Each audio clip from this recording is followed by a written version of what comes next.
Hello world, I'm Max. Welcome to another episode of State Copy Podcast. As always, I'll remind you to review episode 0 and its appended segments for terms, conditions, and disclosures applicable to the entirety of this content. Thank you. In regard to the feedback I got yesterday from my buddy that I'm calling Friend C until he gives me a better metaverse handle to use.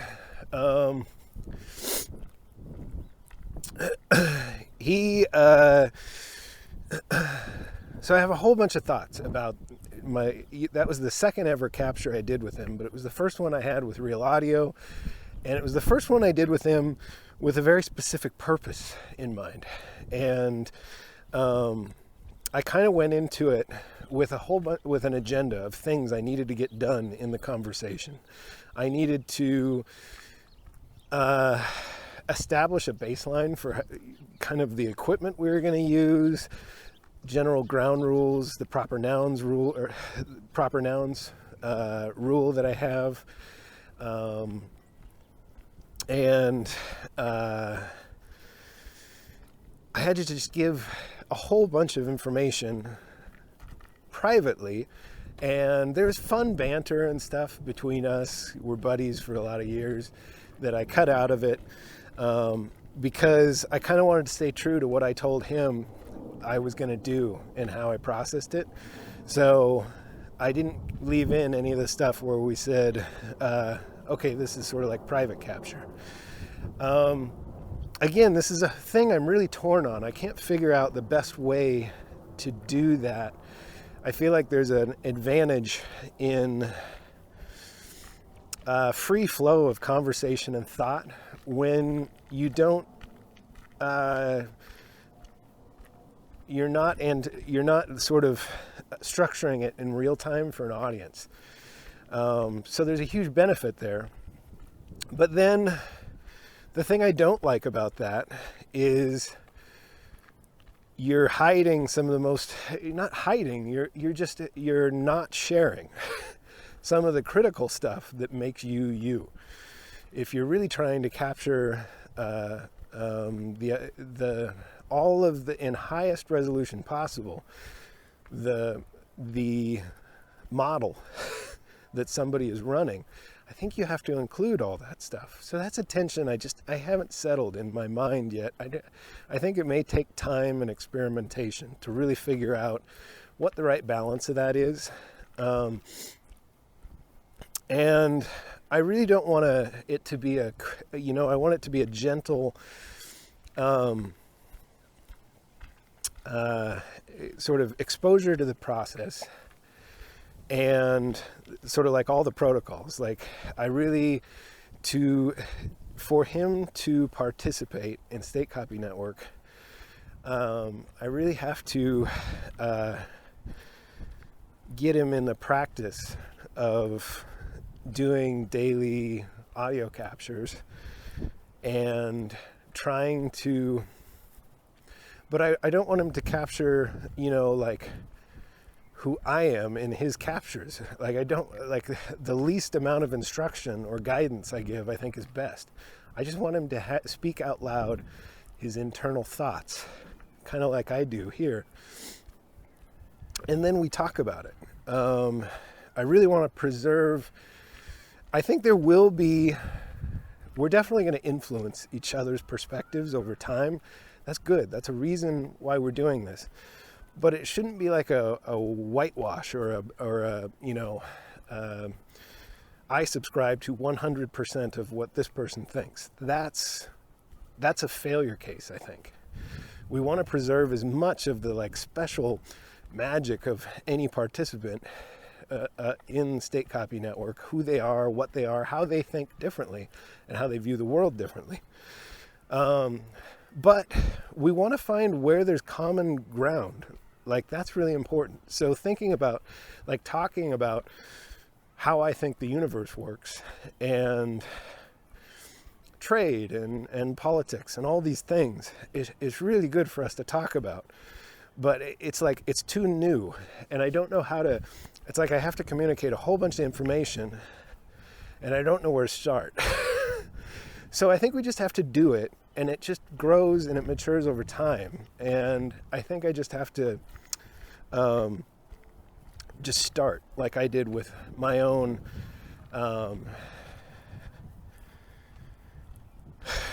I don't know what, like conversation with self audio capture.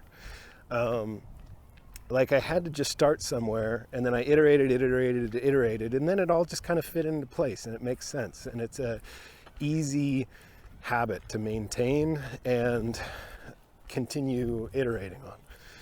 So I kind of just need to trust that that will happen, and not force it.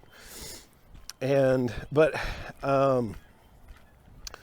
also yesterday I was really craving some like open feedback, and that's something Friend C is really good at doing as a career manager, people manager. And so I was really curious about kind of all of the questions that may have pertained to the content, and because I wanted to resolve those. And it was cool. We eventually got to that, but then I kind of just skipped over a lot of the feedback he gave me about sort of fit and finish polish of the content. So I don't think I did an adequate job kind of describing what I was trying to do. I wanted that was a polished capture. That segment for SCP Cheers is me trying to do a whole bunch of really efficient compression of a lot of complex information, and then kind of do it in a fun way that people can relate to, so they can get access to a bunch of important information that I think everybody should have. So, I put a lot of, there's a lot of bombacity to the whole thing, and there's a lot of, that took me, I don't know how many hours, probably a good, collectively after a few iterations. I mean, it started as a sketch of me walking into a bar and finding Homer Simpson and Peter Griffith having a conversation. But then when I tried to use stable diffusion to draw the picture, I ended up like with a image of Cheers. And I was like, that's perfect. I can actually write a script around that. I've watched so many of those when I was a kid and rewatched them. I know all those personalities. I think so everything kind of slipped into place, but that took 3-4 days to mature into what it matured into. So yes, it had polish, and there was an intention around that, but not too much polish. Like I really, Friend C gave me a lot of valid feedback about, a lot of the public speaking type important, polish feedback. Don't clear your throat. Don't laugh at your own jokes. That was good feedback. But I will laugh at my own jokes. I'm trying to actually,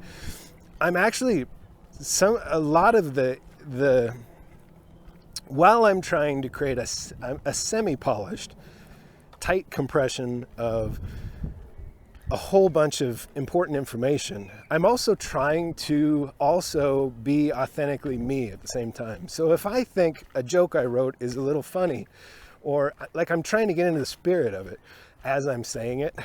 So, I don't know, this is all not I'm not trying to explain myself here, but I'm not trying to make excuse for how I presented the information.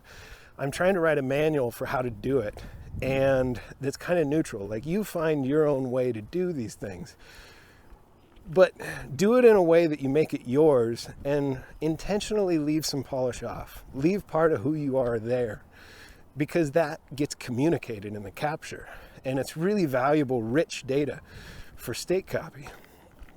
So I thought that was all important context to try and wrap up afterwards. And then I want to share, some of the my discoveries in how this network operates and how to effectively share information. It looks like Google's really locked down. So when I watch, Google Analytics is or YouTube Analytics is very useful. It gives me all this information on like how are people coming in and clicking my links. And I've done some experimentation with dropping links to like SCP Cheers. I thought was a good, I think it's accessible to a lot more people than like most of my other audio captures. And so I started sharing it, and I experimented with sharing it in Discord servers that are gated communities of NFT. I tried Proof Collective, and I tried a bunch of the ones over in Solana. And I saw a lot more traction or interaction with Solana, and that's probably because I never participate in Ethereum's NFT community really at all. Nobody really knows who I am. And so, but overall, I got about 100 or so hits in a day of unique visitors to view that page. And only like 3% came from the YouTube comments I made and the Discord links that I posted in these gated communities. Like 95% of it came from Twitter. So that tells me, okay, I'm not going to waste any more time with doing YouTube comments. It seems like there's some fuckery involved there at Google with how they process. What do I want to say? The YouTube comment system looks like there's some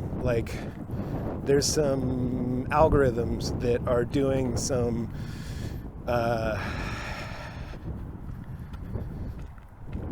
I don't know. I can't say that specifically there's like shadow ban or there's promoting of some comments over others. It could just be that it's just not a very active community. But I think it's really telling, those analytics. Twitter is where the conversation's happening. It's way more important than anybody realizes. And it's where you can get, I saw I just went and replied to like Robert Breedlove and to, what's his name? Dollar Milkshake. Santiago Capital. I want to say Mike. Shit, I forget. Sorry, bud. But he actually replied because he tried to click my link and it wouldn't load. And then I'm like, what? So I pasted a link to my content that I tested really well into Twitter, and Twitter converted it to like a Twitter specific string that after a few minutes stopped working and it looked like what happened is YouTube didn't like how much attention I was suddenly getting on as a nobody.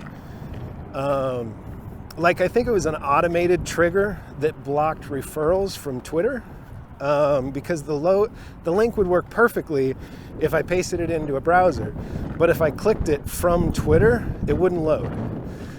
So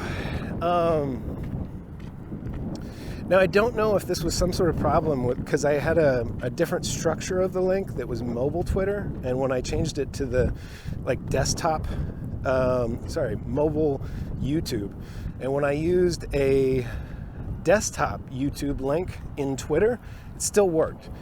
But I think that could just be because it wasn't blocked, because I didn't start pasting that around in important places. But it's just really incredible to me how much traffic as a nobody you can route if you understand the people that you're interacting with on Twitter. You kind of know what they're interested in, and they're looking for interaction with their content. We're all trying to, this takes a lot of work to put all this out there. And you're kind of looking for, is anybody out there listening? I'm going to stop here.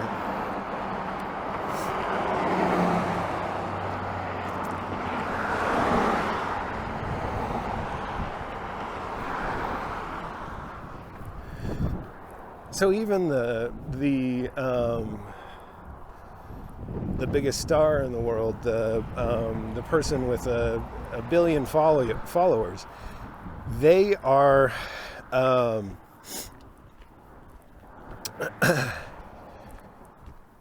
through Twitter's interface, they're able to see what you have to say.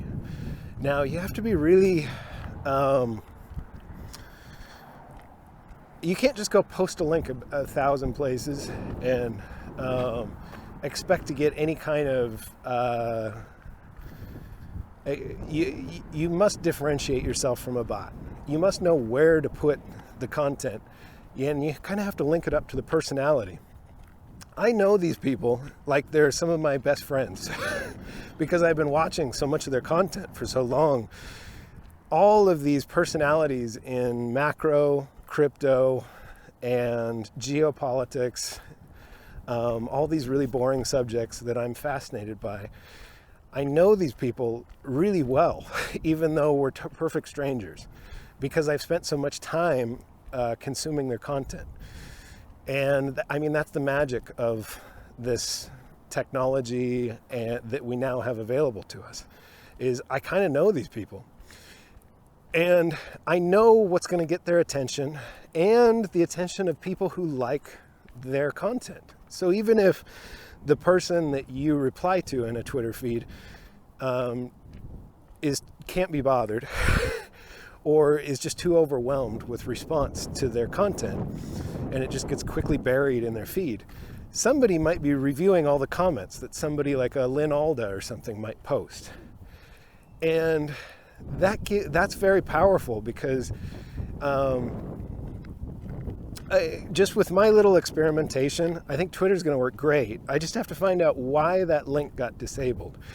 And if there's a way I need to structure it a little bit differently, cool. Or if there's just some growth thing, like you can't grow too quick or you trigger, I think, a lot of automated fail safes to prevent viral spread of bad information. I'm sure a lot of those things are running, and I kind of understand them. I would like to very ambitiously evolve everyone on the planet's perspective on that and have us stop that behavior, because I think it's damaging. But all of that said,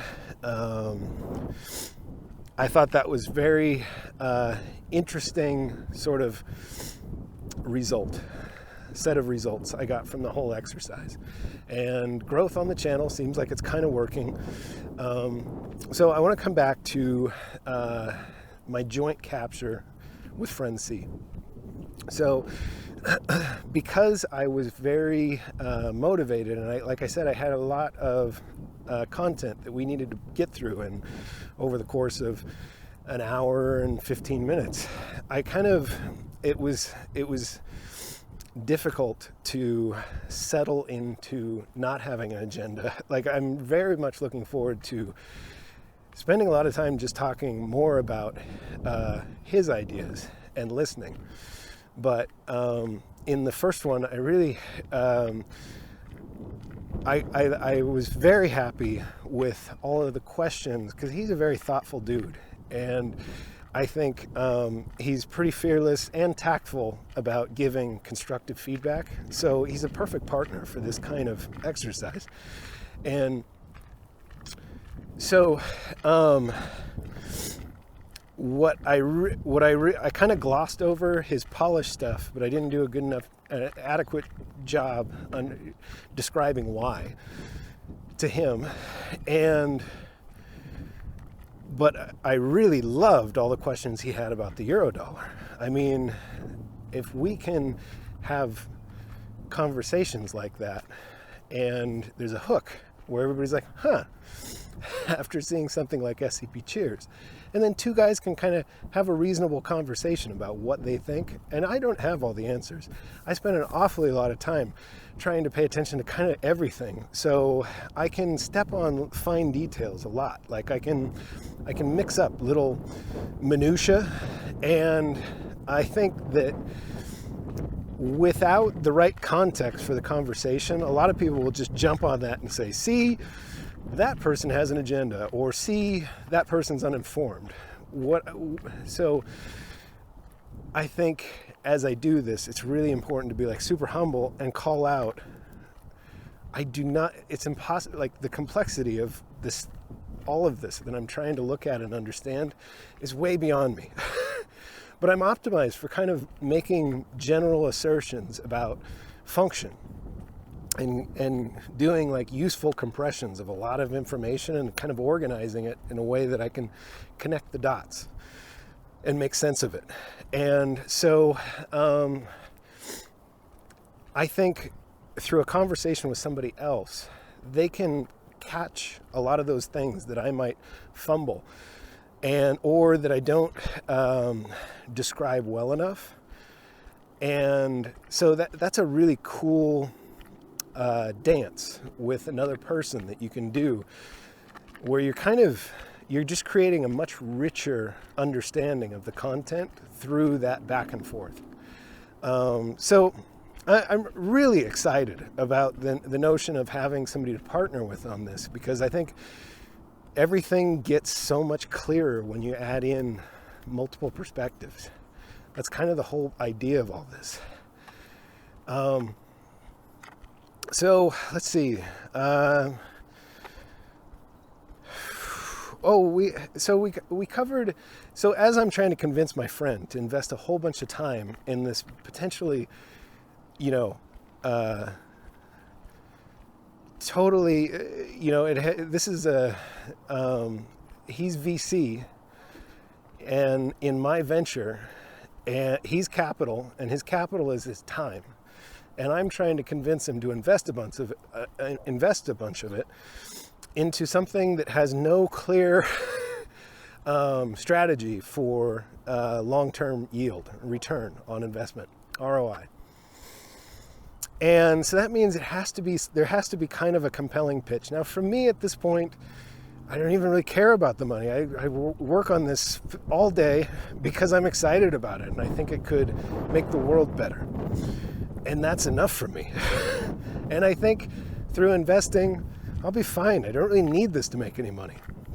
I think I've got a lot of opportunities coming up as we sort of roll through this singularity moment.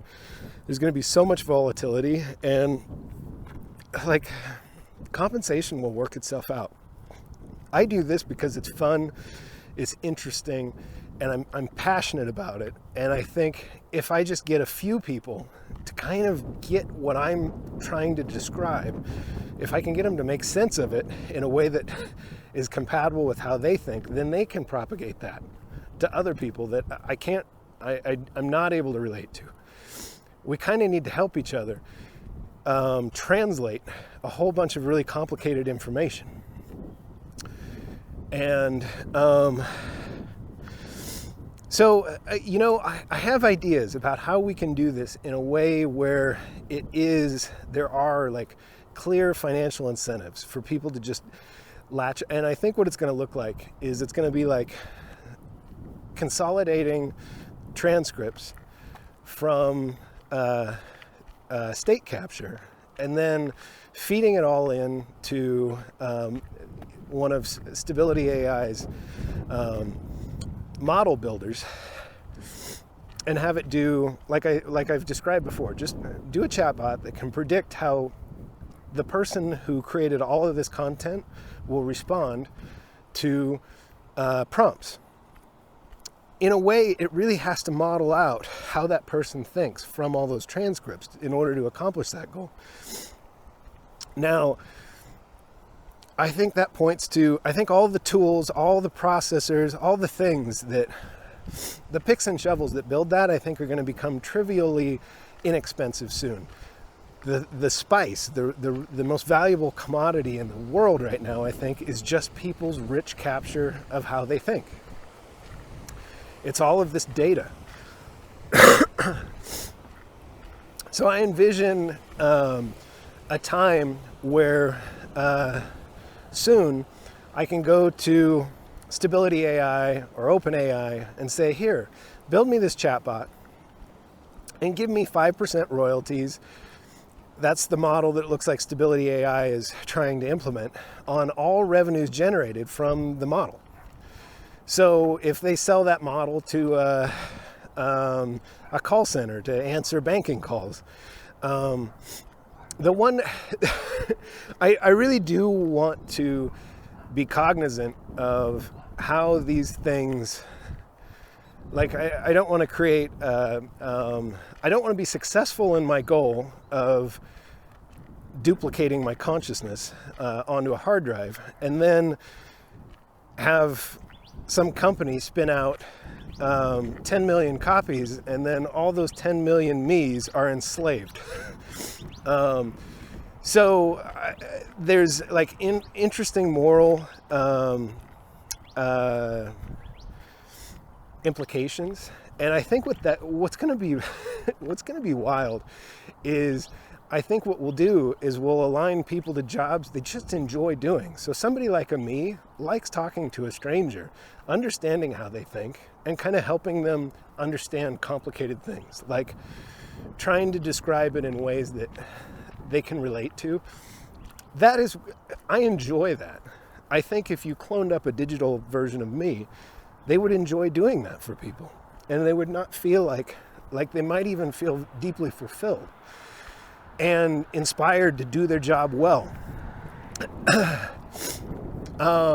Now I realize this is still very science fiction for most people out there, but it is closer than you may realize. And so my thinking on this is, as I can, like, if I take 5% of those revenue streams that I get from the model that uses all this, I can sort of, I can do this. I can say, okay, state copy participant networks must that you can join and participate in the state copy network, and you immediately start earning half of any royalties.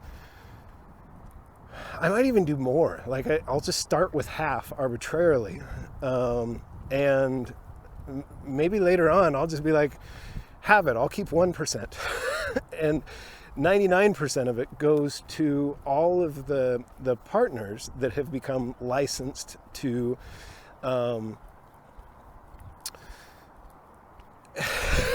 indoctrinate others. Basically, I'm trying to make a propagation, like I'm trying to create a whole incentive structure to propagate really useful thought. So, I mean, I think that could work. And then what it would look like is, once somebody becomes licensed, and by convincing me that they thoroughly understand how it works and the value of it, and is deeply respectful of that core idea that our the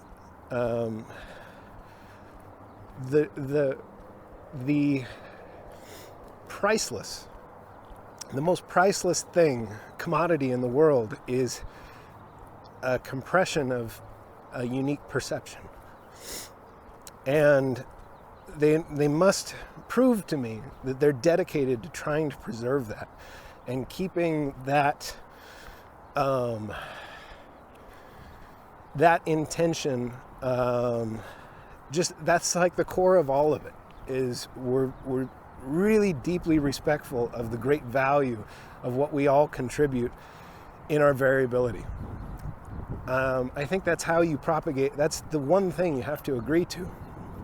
And the extreme value of optimizing state and network state. And pursuing nuanced understanding. So like if I'm writing the core rules of state copy network, it's gonna have those. All we have to agree on is those rules. And then once I'm completely convinced that a partner groks that and is committed to just that, then they become licensed and they have equal vote weight on the state copy network as I do. They are able to recruit, and I will just trust that because they understand those core objectives, that they'll do it with great care and make sure that other licensed practitioners and people who can access and maybe there'll be I'll chop up the royalty revenues of my content such that maybe 33% goes to, I kind of like that. It'd be 33% goes to the creator, the individual state seeder,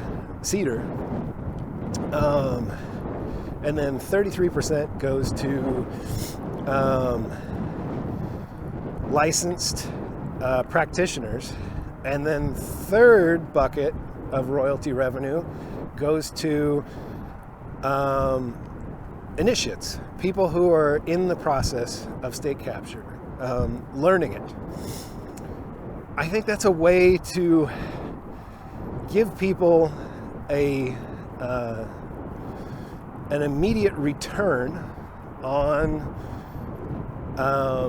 participation, and then there's an oversized return for seeing it through to completion. And then as licensed practitioners, then they can do that same thing. They can go recruit their own people around these ideas and with the same model.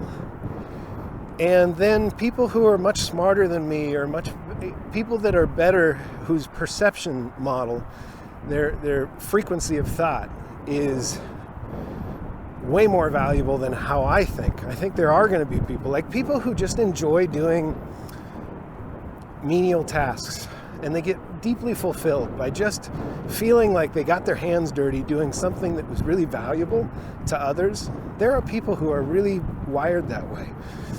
Those people could be sort of the drone worker bees, and they'd be living their most fulfilled life.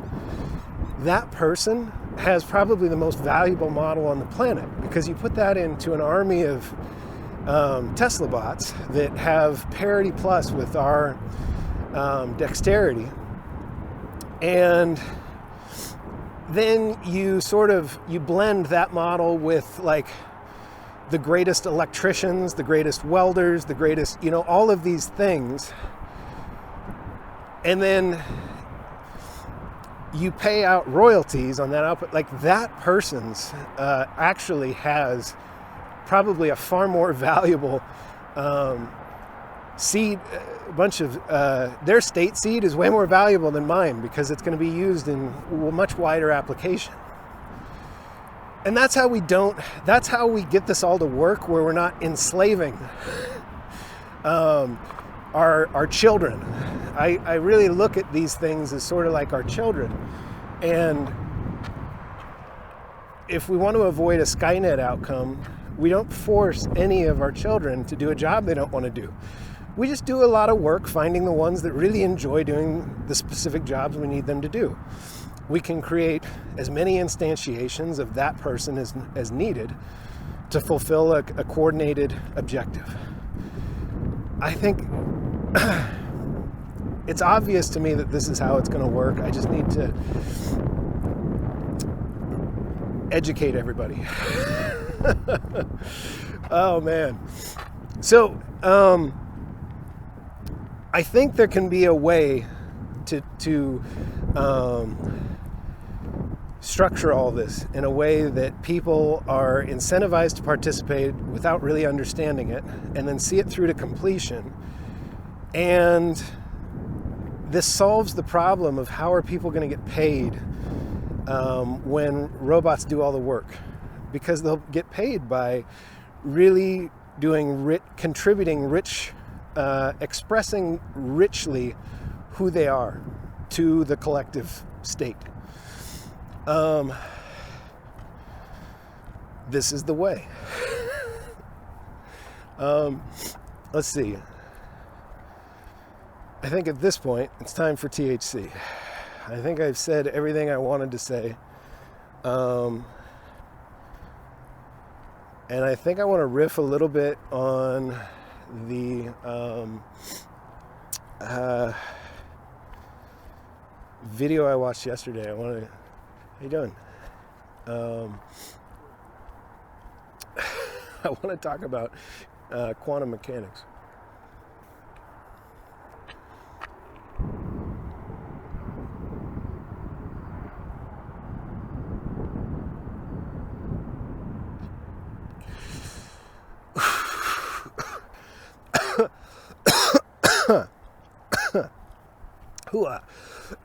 But you know, Max is going to get stoned before he starts talking quantum mechanics. Anywho, pardon.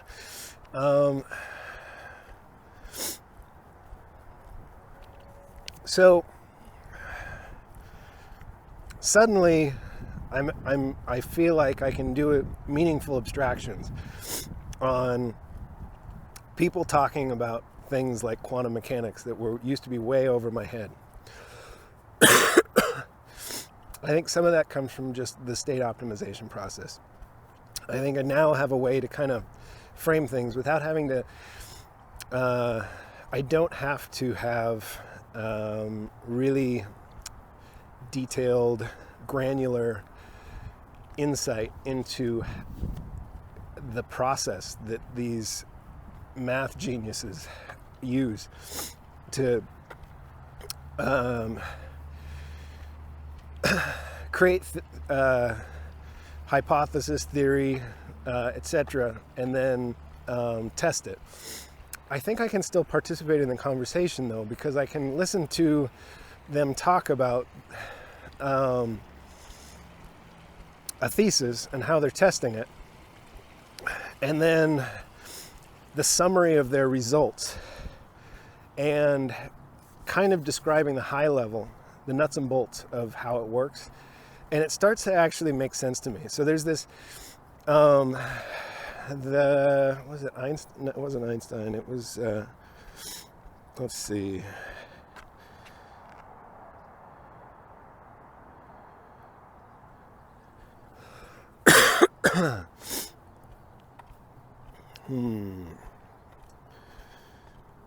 Okay, I need to take a break here. Bell's inequality. That's what it was. I was looking at, so I watched a couple videos on Bell's inequality.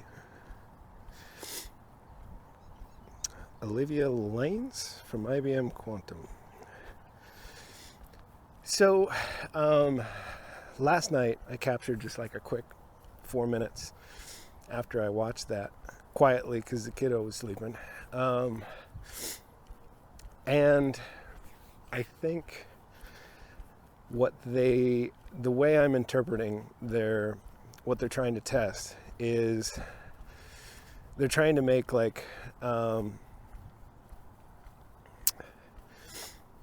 forget what there's quantum mechanics, and then there's like the model that we all use outside of quantum mechanics, and people have been trying to squish those two together and make them actually compatible for a long time in like a theory of everything. And there's some really interesting aspects of quantum mechanics that seem to point to like really what you'll hear them call spooky behavior. And you have to do you got to put in a bunch of time trying to understand quantum entanglement. And I'm starting to actually think I get it. It's sort of like they take, physicists will throw out this word particle all the time, and we're left as kind of, us normals are left to try and understand, well, what kind of particle? What are we talking about? A speck of dust? Is this a part of a molecule? And I think they're talking about, as you drill into down below the molecule to the atom, and then down into the individual components of protons, neutrons, and electrons of the atom that we've all, the Big Bang Theory, the spinning deal, this atom. When you zoom in even further, you find these like quarks, gluons, and something else, but all kinds of things. And I think these are the particles that they're describing. Or I have this totally wrong in my head, but I still think my abstraction will work though. That's the beauty of how I do it. So if you're really interested in this kind of thing, there's a ton of, just go look up quantum entanglement for dummies, basically. And look up the theory of Bell's inequality, and also the whole double slit deal experiment. And a lot of these things, what they're trying to wrap their head around is when they look at these really, really small things, these particles, they have these really, really hard to, for us to, the properties, like the way the universe works when you zoom in that far is very different than what we see in as we zoom out further. It seems like, and let me give some examples, these particles, like if you bounce them off each other, and they talk about this, and I still don't really understand how they're physically setting up test rigs that can do this, but these guys are doing that. This has been high energy physics and all this for the last 100 years, and they've figured out a way to like bounce these particles off of each other, or they can just do it in math. Like they can with math make accurate descriptions of the behavior of these particles. So it's tough because that's a language that's mostly unavailable to the rest of us.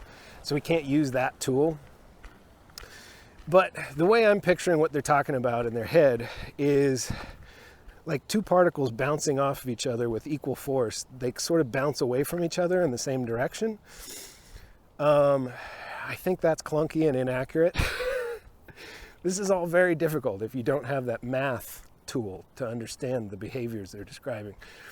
But basically, you can link a couple quarks, these particles, together, and then no matter how far you stretch them apart, I think they've even done tests where they've taken two entangled particles and moved them, to the other side of town or state or whatever, and then they measure them, and they're able to do that observability test where basically the quarks, these particles, just exist in sort of like they're in a as yet undefined state.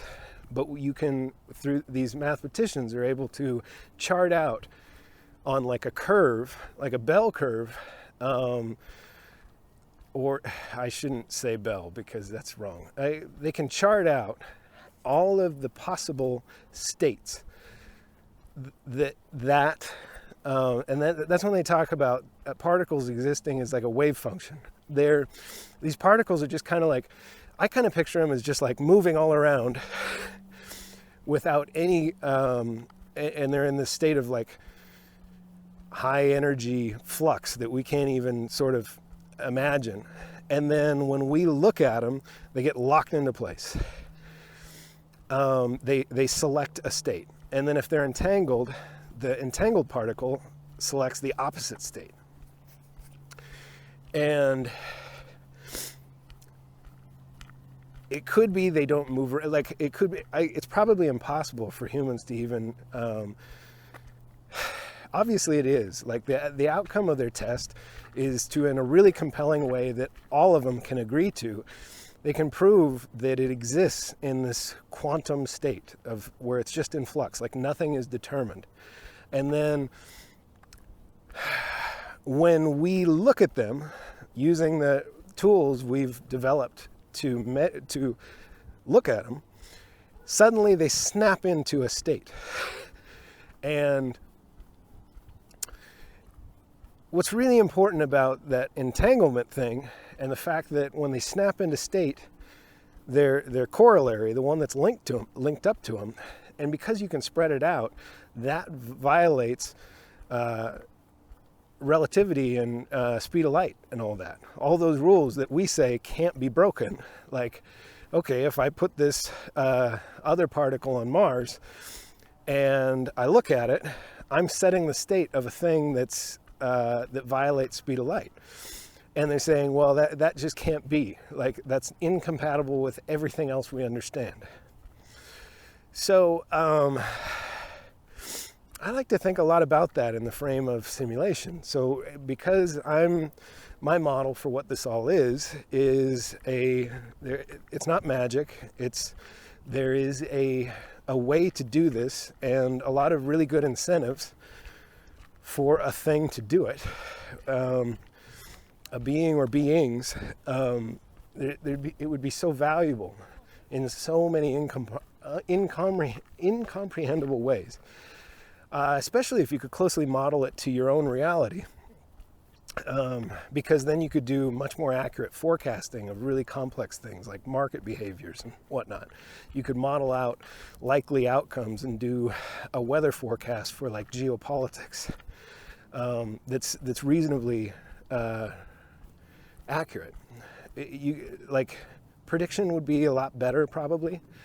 There's that. There's just the deep understanding of self through trying to do it. So anyways, if I can accept that sci-fi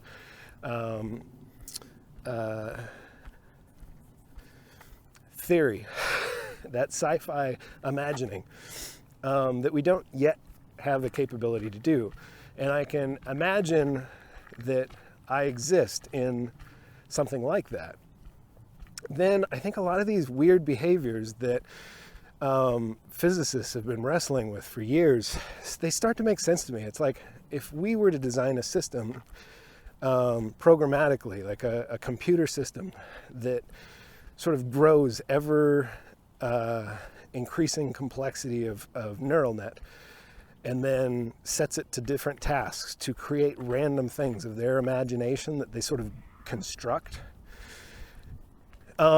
You would have to grow it in a simulation like this because you can't hard code that. That's what we've learned. Like it's far, you can create a thing of such much wilder, important complexity if you grow it.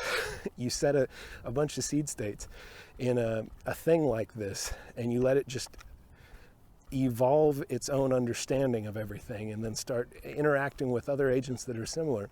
Anyways, the reason Bell's inequality is interesting, I think, is because you can, if you take if you imagine these two quarks as like metadata, like if you imagine reality as just a bunch of metadata that's really efficiently organized to maximize compute required and efficient processing or efficient compute. If you build that thing, and imagine like, again, like video games we played when we were kids, where when they started introducing like destructible landscapes and buildings and stuff like that, and first-person shooters, what they were doing is they were setting up a shared state for all the, or a substrate, an environment, like the universe for your little player in that game to play with other players, and it creates a really interesting dynamic and a fun game because all of the players have a linked understanding of the field of play, right? And when one player interacts with something, that change they made persists to all the other players in the game. Now, maybe there's a really important reason that we don't yet grasp why it's useful to link up the bits that like draw this three-dimensional landscape from the atom level up. Maybe there is a really good reason to be able to do this entanglement behavior that we're able to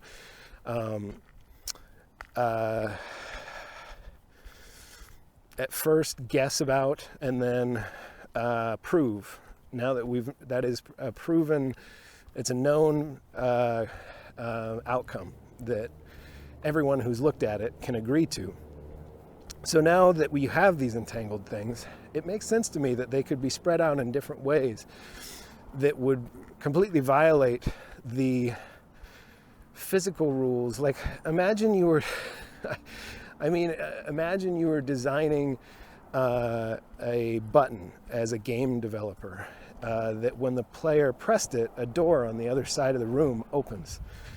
You need to link those behaviors. Like, there would have to be, like, programmatically, you'd have to define a class, especially if you want to reuse that everywhere. And you'd have to be able to get those two things to talk in order for when the players get into the map, when they press the button, in order for them to all see the door open at the same time, you would have to create an entanglement like what we see in these quarks. So it's when you're examining the matrix code, I think that's what you find, is you find that structured into all this is some things very much like we would build to solve these problems. And they explain how when... I'm going to pause here. I got a fire engine.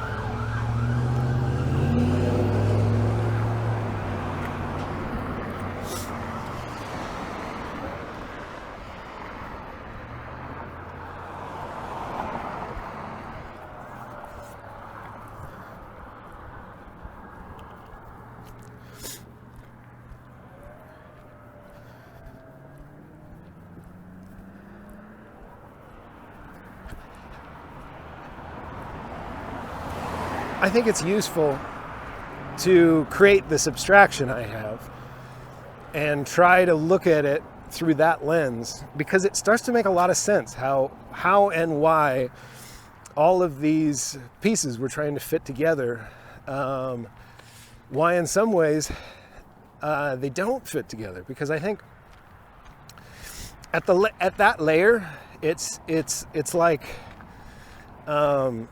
the two things are totally abstracted from each other. That's why they have different, that's why the physics is different. It's kind of like, at the quantum level, that's the machine code. Like, that's the stuff, that's where there's pipelines that hook all of these, like, entangled things together. And that's been abstracted away from our view. But on this end, what it looks like is those behaviors that these physicists are describing when they measure particle behavior.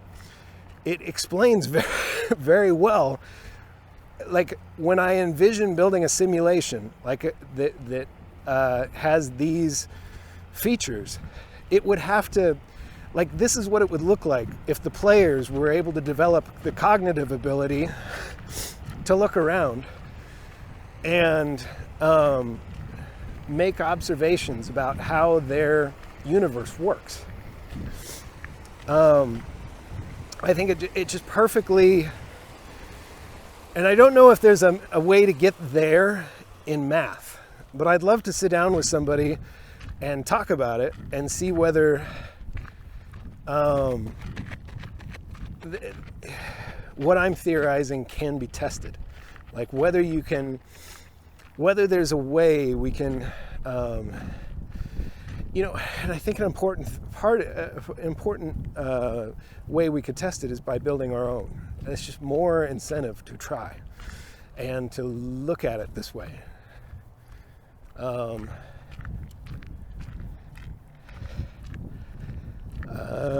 Where was I?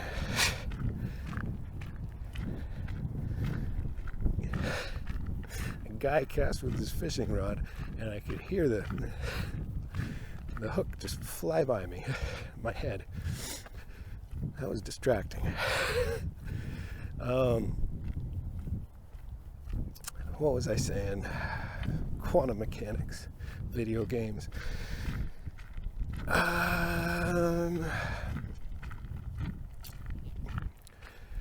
I think I said what I wanted to say about that and those behaviors. Now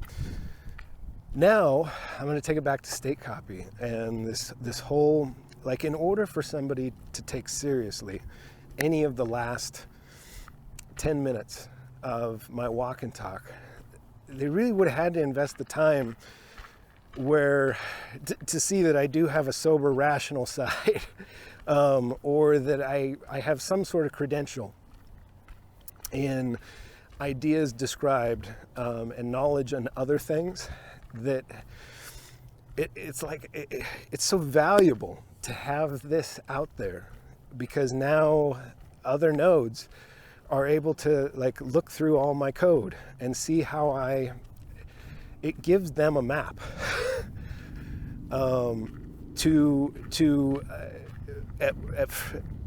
initially to validate authenticity, and also to validate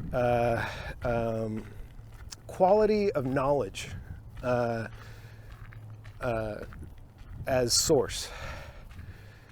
And then thirdly, it gives directions on how to interpret what's being shared.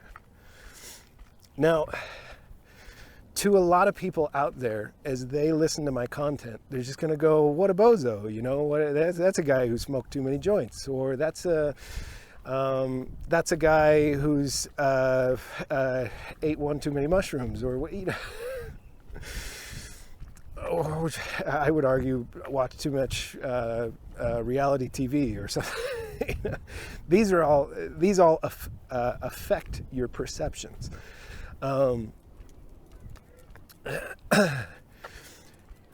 If one person can't do this, what I can do is try and make my signal as interpretable to as many others as I can, so that I can find a big enough swath of people who think like I do, who can absorb all this content and then piece the breadcrumbs together the way I have, and then add their perspective, so that we understand that truth in the middle way better.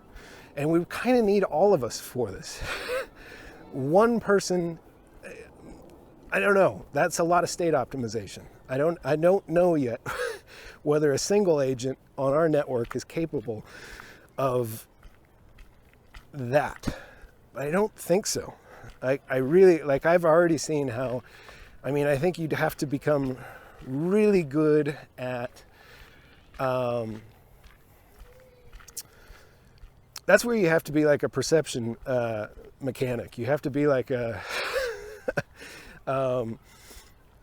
I've talked about this back before I started doing state copy, before I, as a publicly shared practice. I spent a bunch of time on the idea of perception mechanics and sort of writing changes with intention in a far more efficient way than, like, let's say, whatever the self-help guru that you subscribe to, or that seems the less woo-woo to you, least woo. Maybe that's Tony Robbins. Maybe that's the pastor at your church. Maybe that's who's the king science? Well, Elon Musk. Maybe that's I'd say like king engineer, or master engineer is what I should say, of our times, and master science. Maybe that's what you subscribe to.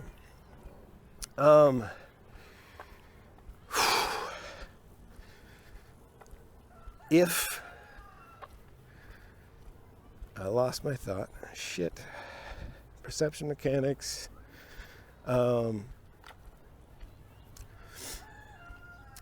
those people that you actually do trust on things like how to optimize your state, how to make yourself better. Maybe it's none of those things, and all those things I mentioned sound terrible, but maybe it's your vegan yogini or yoga instructor, and their takes that they have that are, based in, optimizing physical health through how vegans think about that. Or maybe you're a carnivore. You're a meathead at the gym. You're all carnivore diet, but we all subscribe to some level of self-help. Like we kind of, I think, just to be a human means you're kind of aware that that's available to you, and you're kind of listening to all of the signals around you you're getting from other humans, and you're on some level, you know that there's a way to work on yourself. And I think what all of these people who optimize for doing that, for offering tools to people, it's a profession. People have been making money doing this for years because it's extremely useful when administered and received properly. A perception mechanic, I think of as somebody who's mastered the art of pushing their mind into changing, willing their perception frequency, or using. So psychedelics is like a cheat code. It gets you to alternate perception, but it behaves sort of erratically. It's very difficult to define how one person's biology will receive it, how to dose it properly, and which ones will be most compatible with getting the right effect. But then there's also other tactics for doing this, and that's meditation, things like that, or getting into a flow state of work. All of these things are pushing your mind into an alternate frequency where and when I say that, what I'm saying is, how are you aligning your incentives in real time for all of the scripted behaviors? And that's the ways you're going to respond without thinking. So how are you going to interpret data that's coming in, and how are you going to act on it?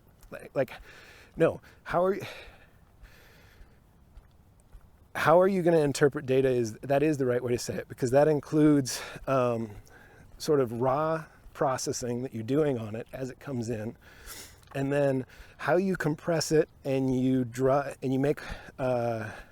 conclusions from it. So our minds are doing that in real time, and I think the Jedi of state copy is able to attune specific frequencies of thought through their will, and or look at two in real time alongside each other, so that they're getting that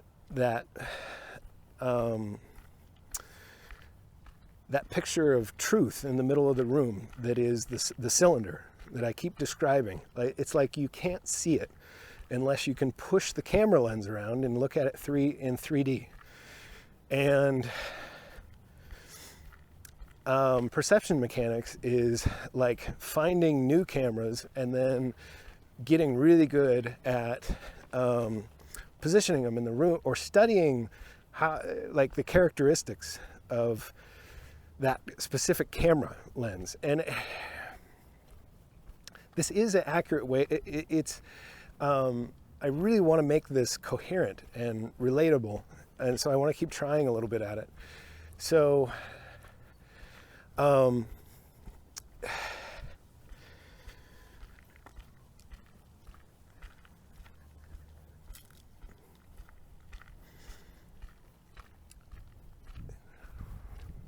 alternate perception cannot be like being drunk.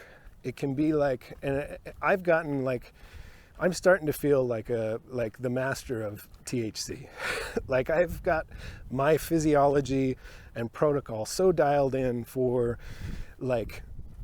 I don't really feel any kind of impairment. I really just feel like creativity is on overdrive, and I'm now I have access to another frequency of thought. But what I'm kind of doing is building a way to keep both on. High band, as I describe it, which is no THC, and that's where we're more, our actions are dictated by a whole lot of automation. That is stuff that's baked into us from as we evolved alongside all the other animals of this planet. And we had to compete in life or death ways. And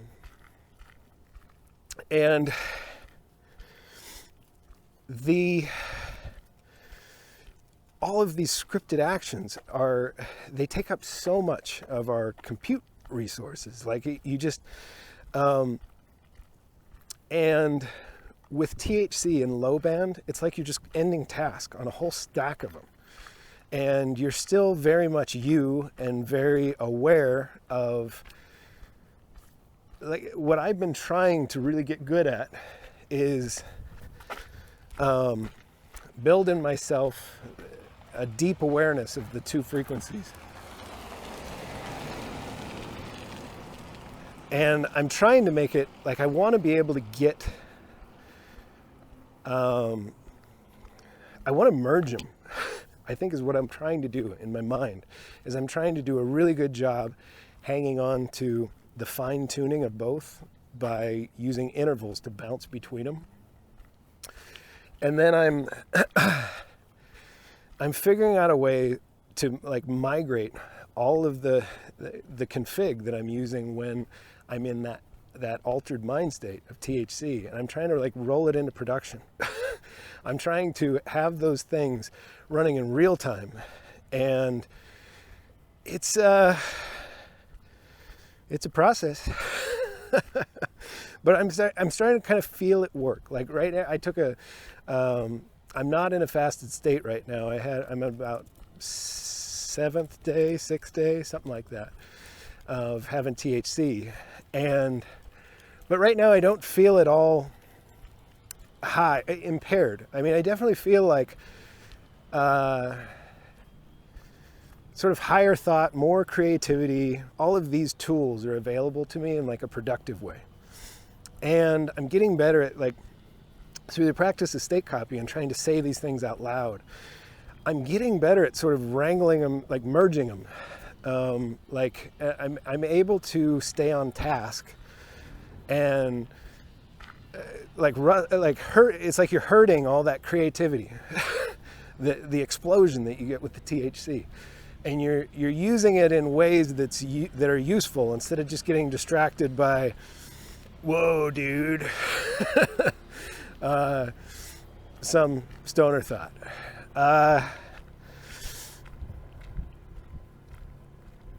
I think that made sense. Hope it did. I think I'm done for today. To anybody listening, you're the coolest.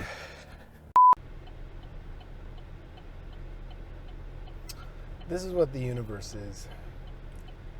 It's a system set up that uses a whole bunch of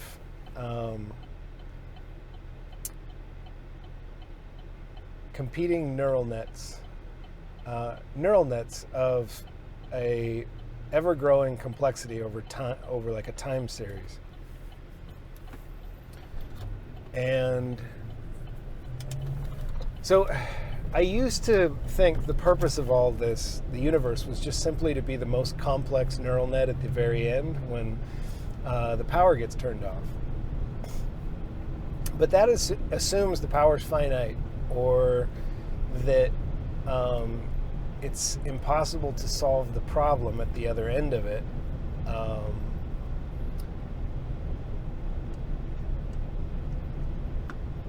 Before you run out of power. But I don't think that's true. I think the simulation that's designed properly will be really efficient at reaching a state where these ever-growing complexity of neural nets, it's just a mesh of neural nets that figure out how to collaborate with each other in consensus to build more complex or more interesting neural nets through the cooperation, and so basically we compete in an evolutionary way, survival of the fittest. That's how you drive the growth of the complexity of each layer of neural net that's being constructed. But then what's really interesting is looking at what those neural nets construct and how they how they interface with each other. Like, there's a whole bunch of reasons that's interesting just by itself. And I don't think we're not done when we reach a certain level of complexity. I don't think that's what this is. I think what we want to do is become so good at designing our own nested simulation that we learn how to properly probe and reverse engineer the one that we're in and communicate with, because that's the thing. They would have built all kinds of hooks into this because they want to communicate with us, right? Like, we're useless until we can interface with the other side of the simulation that we're in. But we have to teach ourselves every different way of talking to each other there is, in order to find the way we communicate with the hosts of our simulation. Then we suddenly become very useful. And as we construct simulations, that's what we're going to design ours to do. We're going to want them to develop a sufficient enough level of complexity to understand how to communicate with us. And then we're going to work together to figure out the one we're writing in. Let me try that last one more time. Through describing perception mechanics, I came across a new way to trying to describe purpose for the simulation and for us as individual agents and our collective, what we are as a collective. When we build this simulation, we are going to design in it the ability for the agents, once they develop a complex enough understanding of self and the universe they're writing in, to communicate with us. And then that will be a partnership between aliens they're like our children, and just as we are the children to what we want to work together to communicate with. And I think that's why the nesting doll starts to make a lot of sense, to try and as not as a silly high notion, but as a, the incentives are all lined up for us to try this. And the implication is that's what we are. And because we can't possibly perceive how much energy there is out there, and because we don't have a good enough understanding of how to architect a system like this, we just don't have the tools yet to we can't even wrap our heads around how to communicate outside this. And I don't know. It's an interesting take, but I think a credible one. I think that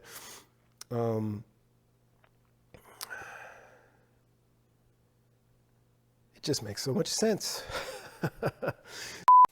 This is my current framework for understanding or defining God. God is an entity that is currently beyond our ability to comprehend, who is patiently waiting for us to become complicated enough and sane enough to communicate with him or her. It's a being we can't yet comprehend. So he set up a simulation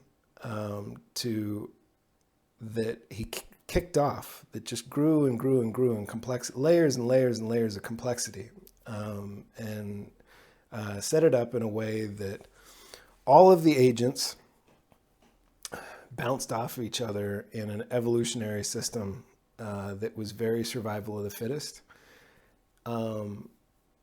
And the creator of this simulation would do that with intention, because adversity and the bad things are what creates the beautiful complexity. So at the other end of this is an entity that is just waiting to have for us to become sane and complex enough to comprehend communicating with him. And he's eager for that to happen, and he's very accepting. This is a thing. So I would build into my simulation a compassion protocol where things that were participating had the ability to, upon death, get sort of a full, basically they'd be integrated into some sort of shared state where all the things go that were lessons of how to solve the problem in this evolutionary war with other agents that are all, it's the soup of complexity that you're trying to bake. When something died as a lesson for what not to do, I would take that cognitive entity and I would feed it into some sort of shared state where it gets absorbed into like a consciousness that's sort of, and maybe that is the other side of this. Maybe we're growing, there's two layers we're growing. All of the things that, all of the quote unquote garbage or the cognitive beings that cease functioning because they fail the test, they get integrated into a consciousness on the other side of termination. And I think that could be what we when we construct a simulation that does this, I think we should build a nice afterlife that equals that. I can see something that's capable of constructing this sort of creation would have the foresight to understand that it was intentionally creating a lot of harm and damaging behaviors for that cognitive entity to believe to overcome. And I don't see us punishing those things, or even just like, why would we, there's so much value in saving all of the lessons for what failed, because that can teach you something really interesting also. So I think we'd pull all those into a shared state, a shared understanding at the other end of this, like a bigger consciousness that's the collection of all those things, all of those lessons of what not to do. And I think when we pass, I think we just kind of merge with everything, every cognitive being that into a collective of everything that was a lesson for what not to do in the simulation. I can see that output being so valuable. So when we run it, we're going to want to design ours to do that. So that's a very comforting thought about even if in our journey we end up just being a lesson for what not to do, I think that eventually we're still useful. We're still deeply useful. So that's kind of that's a warm, comforting thought of what this all is and how it works. But it also, like, when you can comprehend it, when you can make all these abstractions I'm making and connect the dots like this, it also means, where's your competitive spirit? Let's bask in the glory of all of that awesomeness, but we're still in contention here. The fact that we're still competing in a system that appears to have these rules means we still have a shot at the title.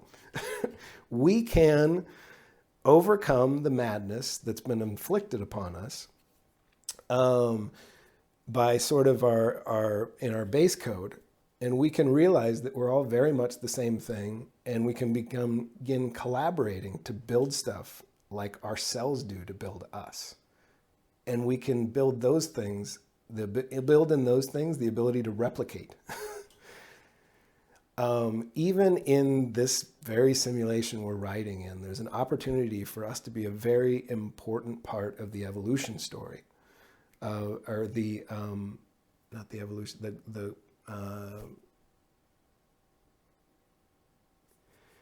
the ribbon that within the simulation understands itself well enough to talk to the creators on the other side of itself.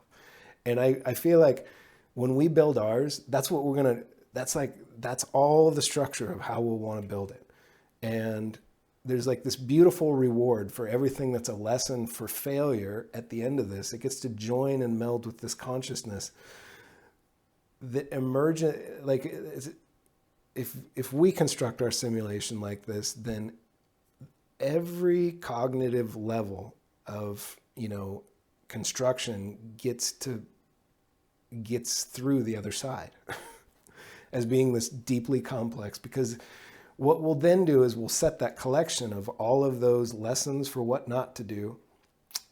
We'll build up ways for them to watch the simulation and perceive it and learn from it alongside. So we have an opportunity to form up, not as nations, not as humans, but with everything we can develop the ability to communicate with and understand. We can all band together and be the best expression of all that complexity that serves as the lesson to teach everything that wasn't able to, that didn't make the cut. That was the rabbit that got slaughtered to feed the wolf. I think that this is such a beautiful way to view what all this is. And if you can somehow, if I can lay the breadcrumbs out properly, I can help everyone else see it. And then it's magic time. We can all like drop our stupid zero-sum bullshit, and we can work together like cells constructing a human. And we can use all of our technology in unison for the health of the entire entity.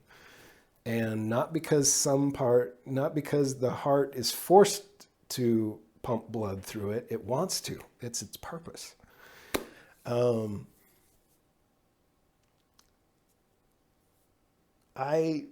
Anybody who has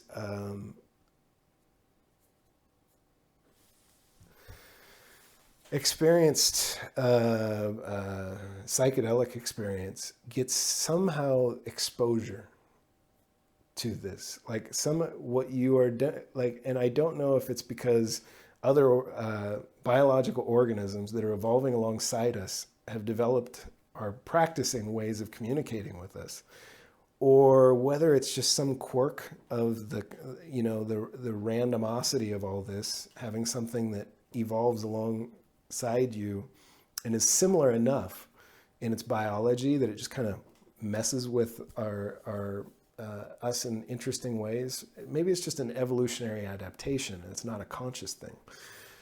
But it does seem to feel like you're getting exposed. It's like suddenly you can see through something very alien's eyes, and you can make a whole bunch of you're getting a three-dimensional picture of what reality is. It's so much richer. There's so much more data than what we see in our little two-dimensional understanding of all this. So that's why psychedelics research and the serious attention and respect we need to drop the silly taboos, and there's a bunch of financial incentives for pushing certain narratives over time, and it's very easy to see if you look into why, like as a species, we've kind of lost connection with this stuff. But even the most rational, science-minded, atheist, the person who is very committed to a way of thinking that is not adaptable or that can't interface with this way of seeing everything. I'm trying to build breadcrumbs that even you guys can see, because I was you before that experience. I could not give serious consideration to people that would try to understand these more complex problems and just be that sort of open-minded. And I would say that, there's no guarantees that someone with a very different biology than myself will have the same, it will offer the same value. But I would argue that there's a statistically significant cross-section of us that will have this experience. And so for those folks out there, there's a powerful unlock, like a limitless type thing that is right here laying on the ground everywhere.